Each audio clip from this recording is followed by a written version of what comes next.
The air inside the terminal was dry and still filled with the quiet murmur of morning travellers. Some were clutching coffee, some were already asleep at their gates, but one man stood alone near gate 32, eyes steady on the boarding screen, like he had nowhere else in the world to be. He looked older than his year's skin, weathered by time and sun hair grey in patches and hands tucked deep into the pockets of a worn brown coat that looked like it had been through a dozen winters. And maybe twice as many stories. No one sat near him, not because he was rude or loud, but because people notice things without realizing they notice them. They notice when someone doesn't fit. The boarding announcement came crackling over the speakers like static clearing for a brief moment. Now boarding first-class passengers for flight 719 non-stop to New York. And people began to rise, the kind of people who travel for business or luxury, or sometimes just for the feeling of being above the clouds. But the man moved too, not quickly, not nervously, just forward, as if he was following a plan he had already played in his mind. He held a folded paper ticket in one hand and a frayed black duffel bag in the other, the kind with one broken strap, and a side pocket that hung half open. And as he approached the gate, some nearby travellers glanced up and then away, the kind of glance that lasts just long enough to make a judgment before turning back to a phone or coffee or anything else. He didn't speak as the boarding agent scanned his ticket, just gave a small nod and stepped onto the jet bridge without hesitation, without apology, the way someone walks into a place they have already earned his boots, made a soft dragging sound across the floor, one sole clearly worn down, and his shoulders were hunched not from shame, but from weight, the weight of something unseen. He entered the cabin of the plane quietly, scanning the rows as he walked past business class and into first class, where empty seats waited with crisp pillows and folded blankets. His eyes found seat 2A by the window, and without a word he lowered his bag, placed it beneath the seat, and sat down slowly, like his body had been waiting for this moment for longer than just today, like this seat was not just a seat, but a small victory. The other passengers in first class took notice, not all at once, but in small ripples. One woman adjusted her purse to the other side. A man in a suit frowned, but said nothing, and the man in two simply stared out the window at the grey morning sky, his expression unreadable, but not uncertain. And that was when Claire saw him. Her eyes caught him from the other end of the aisle. She was finishing up fluffing a pillow on seat 3C, when she turned and stopped for just a second, eyes narrowing ever so slightly, lips tightening in a way that almost passed for a smile, and she took one small step toward him, not yet speaking, but already thinking something was off.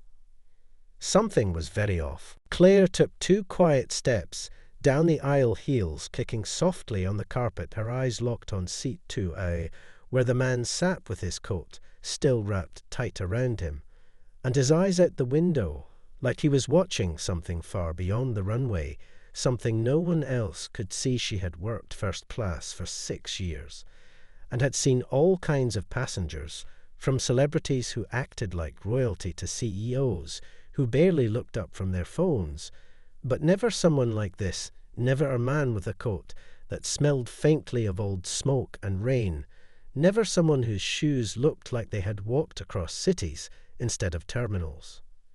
She reached his row and paused, her hand brushing lightly against the seat back, as if to steady herself. She gave a smile, the kind flight attendants practice in training, the one that's polite but firm. And then she leaned in just enough to keep her voice low and professional. "Excuse me, sir," she said, "this section is reserved for first-class passengers only."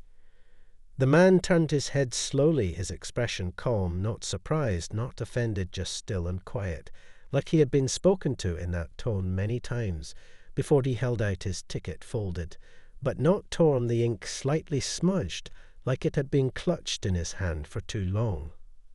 Claire took it, her eyes scanning the print, her smile freezing. The seat number was clear too, exactly where he was sitting. Her fingers tightened just slightly around the paper, and she looked back at him again, There must be a mistake, she said, softly more to herself than to him. But he heard her, and said nothing, just watched her, like someone watching the clouds move, knowing the weather will change whether they speak or not. She stood up straighter, her smile returning more rigid this time. Sir, this is first class, she repeated, and your appearance is not in line with our policy for premium seating. I can escort you to economy, where you will be more comfortable. His eyes didn't blink, didn't flinch, and for a moment she felt like she was the one being looked through, not him. Around them, passengers were beginning to notice the man in 1C lowered his newspaper slowly. The woman in 2B glanced sideways and shifted her handbag toward the window. Someone 3 rows back raised a phone, not obviously, but just enough to record something just in case. Claire leaned closer this time, her voice a bit sharper. Sir, we have a certain standard here in first class. I'm sure you understand. And she waited for him to stand, to apologize, to mumble something about a mistake or misunderstanding. But instead, he just looked forward again, as if she had said nothing at all. A flicker of irritation passed across her face, barely visible, but real. She straightened up again, reached for the intercom quietly, and began speaking in the low-clipped voice she used for codes and situations just like this one. But before she could finish, a shadow moved across the aisle from the cockpit door, a calm, steady voice, breaking the tension in the air before she could say another word. That will not be necessary, Claire. The voice came low and steady from the front of the cabin, the kind of voice that made people pause before they even turned to see who it belonged to. That will not be necessary, Claire, it said again, and the tension in the aisle hung in the air like a held breath. Claire stopped, hand frozen near the intercom, eyes shifting toward the cockpit door as Captain Reynolds stepped into view. He was tall with sharp shoulders and silver at his temples, his uniform pressed clean and crisp, his presence the kind that made people sit straighter without meaning to. He walked slowly down the aisle, not with urgency, but with certainty each step, measured, his eyes never leaving Claire as he approached her, and then turned to the man in seat 2A. There was a flicker of recognition in the captain's face, not dramatic, not loud, just a small, quiet moment of respect that passed between them like something old, and understood. The man in the seat nodded once, almost imperceptibly, and the captain returned it without a word. Then he turned back to Claire and spoke clearly, so that the first few rows could hear. I personally assigned this gentleman his seat. Claire blinked, the words catching her off guard. Her professional smile flickered, then fell for just a moment. She looked down at the ticket again, as if seeing it for the first time, then back at the captain. Surely, sir, there has been some confusion. She said he handed me a printed boarding pass. But he clearly. She stopped short, realizing her next words might do more damage than good. The captain glanced down at the man, then at the row of passengers, watching from behind magazines and coffee cups, and sideways glances. He stepped to the side, just enough for the others to see, and spoke again. This gentleman is flying with us today as a personal guest. He is seated exactly where I intended him to be, and his ticket is valid, just like any other first-class passenger on this flight.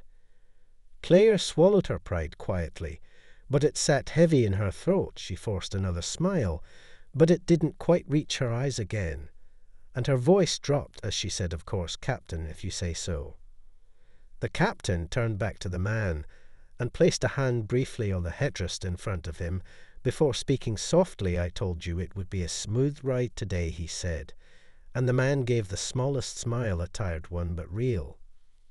Passengers nearby who had stayed silent now exchanged glances. Some began to piece things together, others still looked confused. But no one spoke, no one questioned the captain, not now, not after the way he had said, "Guest, not passenger, guest," with weight behind the word.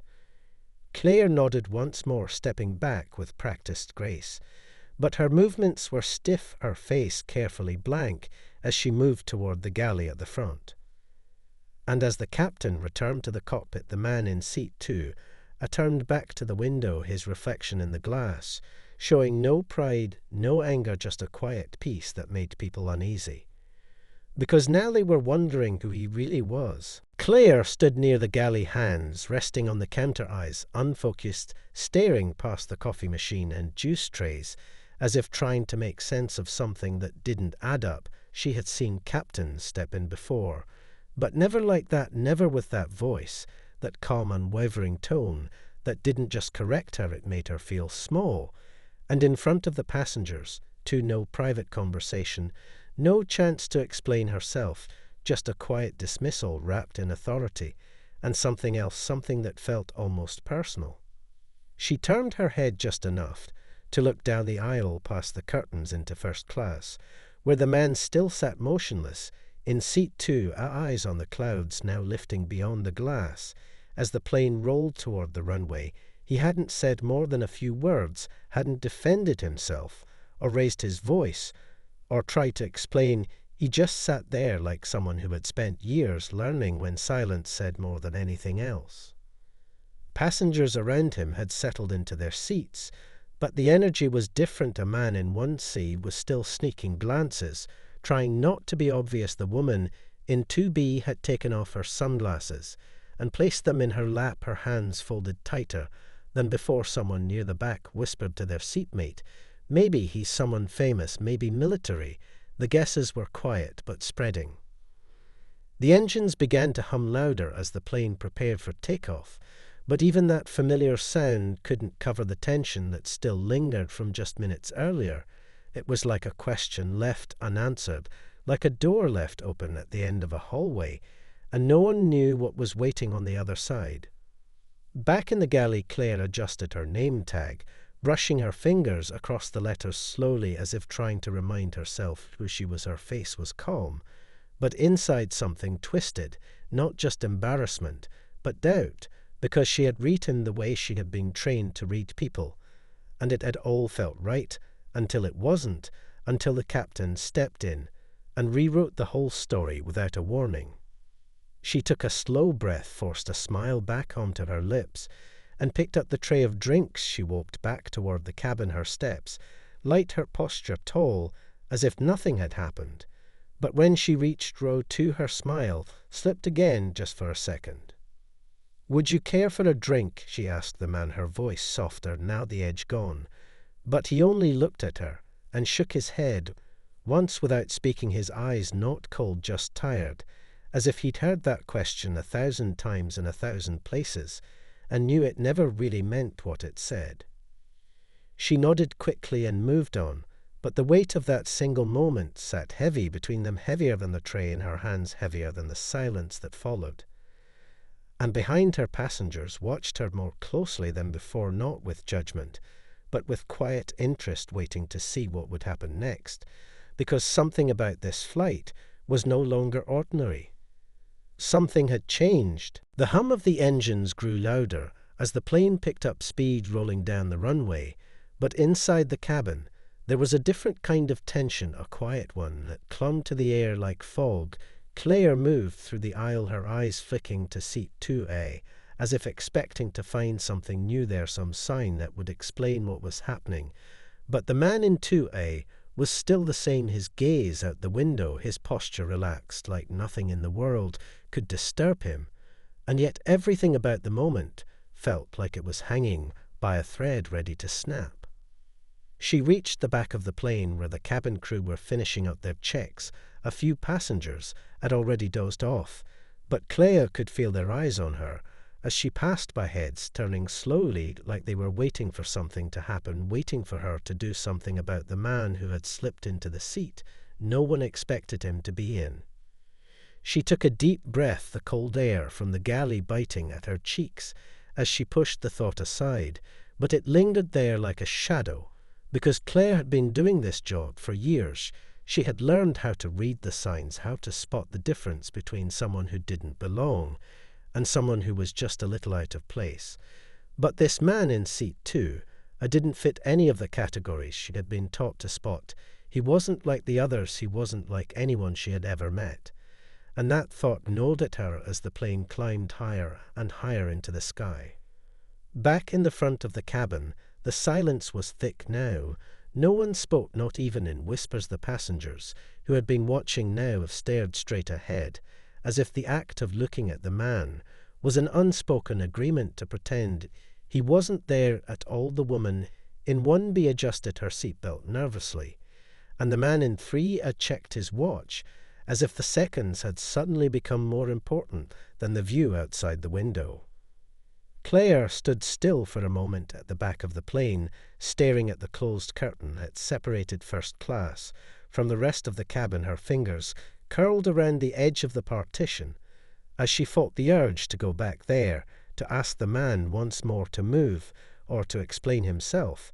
But something inside her told her to wait, and wait she did. But the longer she waited, the more she felt the weight of her own doubt pressing down on her chest. And then, without warning, the door to the cockpit opened, and the captain stepped into the aisle, his eyes scanning the cabin briefly before he locked onto Claire. He moved toward her slowly but with purpose, and she straightened up immediately, her breath catching in her throat. For the first time, she felt a strange sense of unease, but she couldn't place why he stood before her narrow arms crossed, his expression unreadable. "It's time for you to take a break, Claire," he said, his voice even and calm, but there was something in his tone that made her stomach twist, something in his eyes that made her want to look away. The captain stood there for a moment, just watching her, his expression unreadable, the words still hanging in the air between them. Claire stood still too, her hands slightly trembling at her sides. But she didn't move. She couldn't move. She could feel the weight of his gaze, even though he wasn't looking at her anymore. He was looking past her down the aisle to seat 2A, where the man sat, as if he had all the time in the world to watch the world outside the window. Claire tried to speak, but her voice caught in her throat. She swallowed hard and opened her mouth again, but all that came out was a soft breath. She had never felt so out of place before, like she didn't belong behind this cart. The white apron and the uniform now felt like a costume, something she was wearing to cover up what she really felt, a sense of doubt that gnawed at her from the inside out, and she hated it. The captain turned his back on her, slowly walking toward the cockpit, without saying another word, leaving Claire standing alone in the aisle. For a moment, the hum of the plane seemed louder now, almost deafening, the steady rise and fall of the engines pounding in her ears, as if the whole plane was alive with tension she couldn't shake. As she walked back down the aisle, her steps felt heavier than before. She could feel the eyes of the passengers on her. They watched her closely, now waiting for something. They weren't sure of themselves. The woman in 1B shifted her weight in her seat just enough for Claire to see the unease in her eyes. The man in 3A checked his watch again, but this time it felt like he wasn't just passing the time. He was trying to catch something that had slipped through his fingers. And then she saw him again, the man in 2A, still sitting quietly, his hands folded on his lap, his gaze steady but distant. It was as if he wasn't really there at all, as if he was lost somewhere far away, a place no one else could reach. She took another step forward and stopped herself before she could ask him again the question that burned in her chest: "Who are you? Why are you here?" Instead, Claire looked down the aisle to where the captain had disappeared into the cockpit, the door closing behind him with a soft click, like the finality of a door being shut on something she couldn't see yet, but felt closing around her like a cage that was getting smaller with every passing minute. And as the minutes ticked by, she found herself standing still, unsure of what to do next, unsure of where to go from here, because something was happening, and she couldn't quite put it together. Not yet, not until it was too late.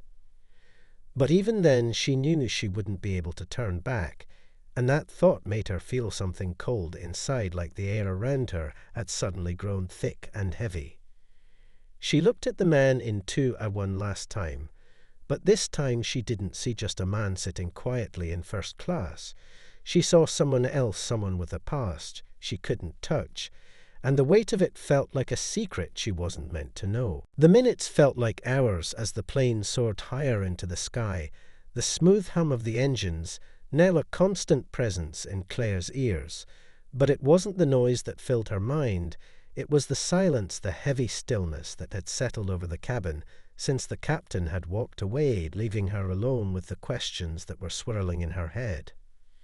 She passed through the aisles again, moving like a ghost through the rows of passengers, their eyes never leaving her, as if they were all waiting for the same thing, waiting for someone to do something to break the silence and explain what was happening.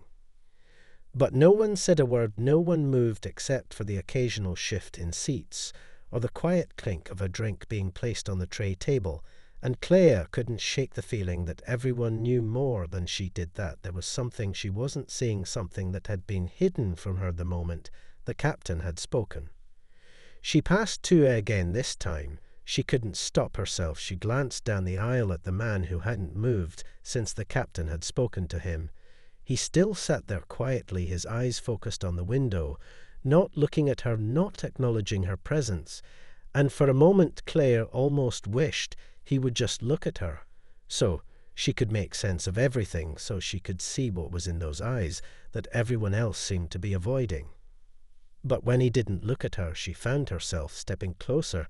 She didn't even realize she was doing it until her fingers brushed lightly against the seat next to him. A soft touch, a momentary pause, as she stood there, staring down at the back of the chair. She opened her mouth to speak, but no words came out. There was a tightness in her chest, like she was suffocating on her own breath. She couldn't make sense of it, not anymore. It was as if the very air around her had changed, the pressure had shifted, and suddenly she wasn't sure who she was anymore, wasn't sure what part of the world she still belonged to. Behind her, the voice of a passenger caught her attention, a low murmur that broke through the quiet hum of the cabin. She turned to see a man in 40 leaning forward in his seat, his eyes locked on her, as if he were waiting for her to acknowledge him. But she didn't want to look, she didn't want to engage, because the more she heard, the more she understood that no one in this cabin was entirely on her side. No one was truly an ally in this strange situation. A sense of panic began to rise inside her, but she forced it down, took a deep breath, and walked toward the galley again. But this time she didn't feel the same sense of control she had earlier. She felt exposed raw, as if something inside her had been cracked open, and the pieces were starting to slip away beyond her reach. The soft hiss of the intercom broke the silence again. It was a small sound, barely noticed at first, but then louder this time, a voice crackling through the speakers, calm and clear, and yet it held something underneath it, a warning, maybe a promise, maybe both. But it was something that made Claire stop dead in her tracks, her heart skipping a beat. There had been no need to announce it this time, no need to tell everyone, but now it was too late. She had already heard it, and she knew what it meant. The voice from the intercom was calm, but there was something off about it, something that didn't sit right with Claire. She had heard it before, but this time it felt different, more direct. She stopped in her tracks, her breath catching in her throat. She had never heard this voice over the intercom before. It wasn't the usual smooth, calm tone of the captain. It wasn't even the voice of the first officer. It was low and steady, almost too steady, and it sent a chill through her body. "Ladies and gentlemen, this is your captain speaking. We have just received a special request to delay our descent for a few moments." The captain's voice echoed through the cabin, calm, almost too calm, as if everything was under control. But Clea could feel a shift in the air, the tension building as passengers exchanged uncertain glances. What was going on? Why were they suddenly delaying the descent? She glanced around the cabin, looking for any sign of what was happening, but no one seemed to know, or at least no one was speaking. Claire's mind raced. She had been trained to deal with emergencies. She had seen it all in training, simulated crashes, turbulence that made the plane feel like it was about to fall from the sky. But this was different. This wasn't a drill. It wasn't a typical issue. This felt like something real, something that couldn't be explained away by procedures or protocols. She looked down the aisle at Tua again, and this time the man was watching her, his eyes locked onto hers with an intensity that sent a jolt through her chest. His gaze was unwavering, and for the first time since she had seen him, Claire felt like she wasn't just looking at him.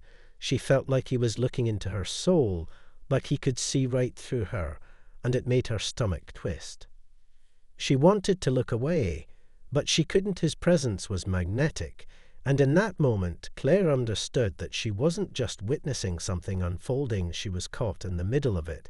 She was part of something much bigger than a simple flight from one city to another.